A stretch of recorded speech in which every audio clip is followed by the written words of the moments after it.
Direito moderno. Os séculos XV e XVI marcam o começo de um período histórico chamado Idade Moderna, que se estende até o final do século XVIII. A Idade Moderna aconteceu com a tomada da cidade de Constantinopla pelos turcos otomanos em 1453 e encerrou-se com a queda da Bastilha e a Revolução Francesa em 1789. Entre os principais acontecimentos da Idade Moderna, podemos citar as grandes navegações, o Renascimento, a Reforma Religiosa, o Absolutismo, o Iluminismo e o início da Revolução Francesa. Quando as tropas otomanas fizeram tombar a cidade de Constantinopla em 29 de maio de 1453, mal sabiam que estavam assinalando um golpe fatal no milenar Império Romano, o que viria a ser um dos marcos mais importantes da historiografia ocidental. A queda de Constantinopla, originalmente chamada de Bizâncio, simboliza a tradição formal da Idade Média para a Idade Moderna e foi responsável pelo fim do Império Bizantino. Antes de sua queda, Constantinopla era uma das cidades mais importantes do mundo, sendo uma importante rota comercial que ligava a Europa à Ásia e o principal porto das rotas que viajavam entre o Mar Negro e o Mar Mediterrâneo. No século XV, a Europa via sua economia cada vez mais comprometida com a queda dos bens produzidos. O mercado interno europeu passava por sérias complicações para abastecer o consumo. Muitas vezes exportava produtos do Oriente, como especiarias, objetos raros e pedras preciosas. Para evitar gastos com impostos sobre mercadorias, os europeus procuraram rotas alternativas para encontrar as Índias, de onde vinham os metais preciosos, e comprar produtos de forma direta, assim estariam livres dos altos impostos. Com isso, se vê a expansão marítima. Eram caras e nenhum comerciante rico era capaz de se embrenhar pelos mares sem recurso do rei. A figura do monarca era essencial para este empreendimento, pois ele conseguia captar recursos públicos de toda a nação para investir nas embarcações.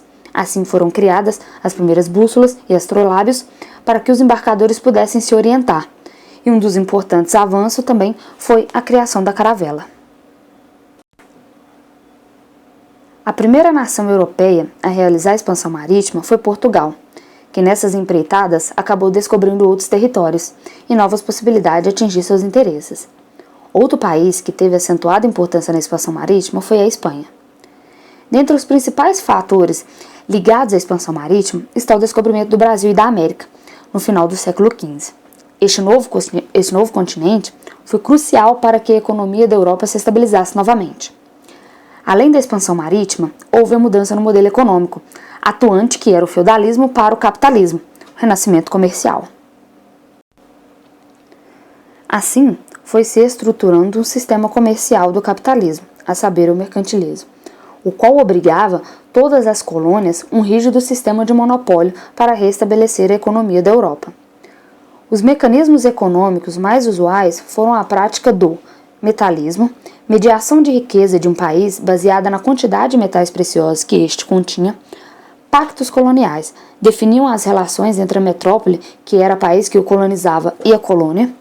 Monopólios comerciais, o rei determinava seu grupo de comerciantes e suas áreas de atuação, sendo proibido atuar fora dessas áreas e de que outros pudessem comercializar neste espaço. E a política da balança comercial favorável, exportar mais que importar. Na Idade Média, a Igreja gozava de amplas riquezas, poder sobre governantes e sobre cidadãos de modo comum. Na Idade Moderna, essa fase sofre um forte golpe, a reforma religiosa. Essa reforma foi liderada por Martinho Lutero e era um movimento contra a Igreja Católica, contra gastos com luxo e preocupações materiais estavam tirando o objetivo católico dos trilhos. Muitos elementos do clero estavam desrespeitando as regras religiosas, principalmente o que diz respeito ao celibato. Padres que mal sabiam rezar uma missa e comandar os rituais deixavam a população insatisfeita. Lutero questionava a santidade papal, não apoiava as indulgências, venda do perdão, pregadas pela Igreja e outros princípios. Essas práticas serviam para a opressão do povo, em vez de trazer o crescimento espiritual. Lutero foi um dos primeiros a contestar fortemente os dogmas da Igreja Católica. As 95 teses fixadas na porta da igreja condenavam a venda de indulgências e o próprio propunha a religião luterana. De acordo com Lutero, a salvação do homem ocorria pelos atos praticados em vida e pela fé. Na França, João Calvino começou a reforma luterana no ano de 1534. De acordo com Calvino, a salvação da alma ocorria pelo trabalho justo e honesto. Essa ideia calvinista atraiu muitos burgueses e banqueiros para o calvinismo. Muitos trabalhadores também viram nesta nova religião uma forma de ficar em paz com sua religiosidade. Calvino também defendeu a predestinação. A pessoa nasce com sua vida definida. Isso se deu o nome de Reforma Calvinista. Na Inglaterra, o rei Henrique VIII rompeu com o papado após este se recusar a cancelar o casamento do rei. Henrique VIII funda o anglicanismo e aumenta seu poder e suas posses, já que retirou da Igreja Católica uma grande quantidade de terra, o que é chamada Reforma Anglicana. Contrários a isso, veio a Contra-Reforma, um movimento da Igreja Católica para conter o avanço da reforma religiosa. A Contra-Reforma começou com o Concílio de Trento, convocada pelo Papa Paulo III. O concílio conseguiu resgatar a hegemonia católica na Europa, mas não conseguiu apagar a influência da reforma. A Contra-Reforma foi montada para eliminar os abusos do protestantismo e reafirmar a doutrina católica. Fizeram uma reforma geral na igreja. A primeira medida foi a expulsão dos corruptos e cancelando a venda de indulgências. Instrumento célebre e importante para a Contra-Reforma foi o Tribunal do Santo Ofício, da famigerada Santa Inquisição, no século XVI até o século XVII. Quem ia contra a fé católica era torturado e julgado. Nos países católicos, livros considerados heréticos eram destruídos e seus autores corriam risco de prisão. Os judeus se convertiam em cristãos novos devido à perseguição. E mulheres que foram acusadas de terem pacto com Satanás eram torturadas e queimadas como feiticeiras ou bruxas, pois a peste, doença do gado, impotência sexual, secas ou enchentes, magia negra, bastava ter a desconfiança e pronto, era condenação na certa. Foi na parte política que houve as maiores transformações nos tempos modernos. O absolutismo era a forma de governo estabelecida onde o rei exerce o poder de forma indiscriminada, concentrando-se todo o poder. Criava-se leis sem aprovação da sociedade, além de impostos e mais tributos absurdos. Sem espanto, essa forma de dominação era fundamentada pelas teorias de predestinação divina, que apontavam o rei como Deus. Muitos filósofos nessas épocas desenvolveram teorias e chegaram até a escrever livros defendendo o poder monárquico europeu. Um deles era Jacques Bousset. Para este filósofo francês, o rei era o representante de Deus na terra. Portanto, todos deveriam obedecê-lo sem contestar suas atitudes. Nicolau Maquiavel escreveu um livro, O Príncipe, onde defendia o poder dos reis. De acordo com o pensador, o rei poderia usar até mesmo a violência para atingir seus objetivos. Eis a famosa frase, os fins justificam os meios. E Thomas Hobbes, esse pensador inglês, o autor do livro O Leviatã, defendia a ideia de que o rei salvou a civilização da barbárie e, portanto, a população deveria ceder ao Estado todos os poderes. No ano de 1618 a 1648, acontece um marco na Europa, a Guerra dos 30 Anos. Um conflito entre católicos e protestantes, que marcou a transição do feudalismo para a Idade Moderna. Logo após, em 1642 a 1660, marca-se a Revolução Puritana, Guerra Civil na Inglaterra, um conflito entre a monarquia e o parlamento. Carlos I, rei do país, não aceitava a intervenção política dos parlamentares e, de forma autoritária, governava movido por seus interesses, onde o parlamentarismo exigia uma petição relacionada aos problemas com impostos, prisões, julgamentos e convocações do exército. Revoltado, o rei ataca as medidas e fecha o parlamento por mais de 10 anos. Com a implementação de mais tributos, a burguesia se viu prejudicada e acabou gerando uma crise financeira, ao não pagar os altos impostos cobrados pelo rei. Com isso, o rei se viu obrigado a consultar o parlamento novamente, antes de estourar a Guerra Civil. Preparados, os parlamentares começaram a formar as primeiras milícias, para se manterem no cargo. Em 1649, o exército dos parlamentares consegue capturar o rei e acaba aniquilando brutalmente, chegando a decapitá-lo. Após assumir o poder pela primeira vez no sistema republicano, acabou excluindo as camadas mais baixas das decisões políticas e governou a Inglaterra de forma severa e autoritária.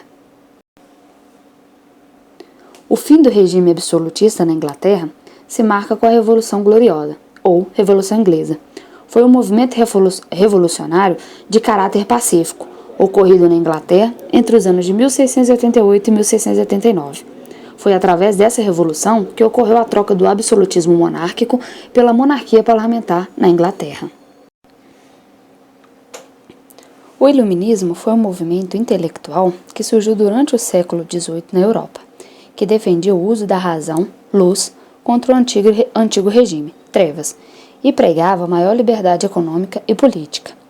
Este movimento promoveu mudanças políticas, econômicas e sociais, baseadas nos ideais de liberdade, igualdade e fraternidade. O Iluminismo tinha o apoio da burguesia, pois os pensadores e os burgueses tinham interesses comuns. As críticas do movimento ao antigo regime eram em vários aspectos, como mercantilismo, absolutismo monárquico, poder da igreja e das verdades reveladas pela fé. Com base nos 3 pontos acima, podemos afirmar que o Iluminismo defendia a liberdade econômica, ou seja, sem a intervenção do Estado na economia, o antropocentrismo, ou seja, o avanço da ciência e da razão, e o predomínio da burguesia e seus ideais. Alguns pensadores ficaram famosos na época do Iluminismo, como John Locke, considerado o pai do Iluminismo.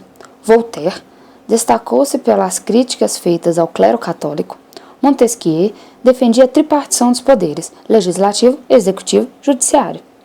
Jean-Jacques Rousseau afirma que o soberano deveria dirigir o Estado conforme a vontade do povo. Quesnay foi o representante oficial da fisiocracia. Os fisiocratas pregavam um capitalismo agrário sem a interferência do Estado. E Adam Smith, principal representante de um conjunto de ideias denominado liberalismo econômico. A Idade Moderna termina com a queda da Bastilha, que ocorre em 14 de julho. O movimento revolucionário saiu às ruas com camponeses revoltados com o antigo regime absolutista. No campo, a situação era marcada por grande radicalização caracterizada por invasões de propriedades senhorais, nobres foram executados, cartórios invadidos, onde os títulos de propriedade feudal foram queimados. Os camponeses não possuíam uma ideologia definida e nem um projeto acabado. Porém, o movimento Grande Medo refletia a situação de profunda miséria vivida no campo. Ao fugir do controle da burguesia, o movimento camponês foi responsável por uma das primeiras mudanças significativas da Revolução. A 26 de agosto foi aprovada a Declaração dos Direitos do Homem e do Cidadão, de inspiração iluminista. Defendia o direito à liberdade, à igualdade perante a lei, a inviolabilidade da propriedade privada e o direito de resistir à opressão. Com a queda da Bastilha, a independência dos Estados Unidos e a Revolução Francesa, que derruba a monarquia e termina com o absolutismo na França, finalmente marca o fim da Idade Moderna e o início da Idade Contemporânea.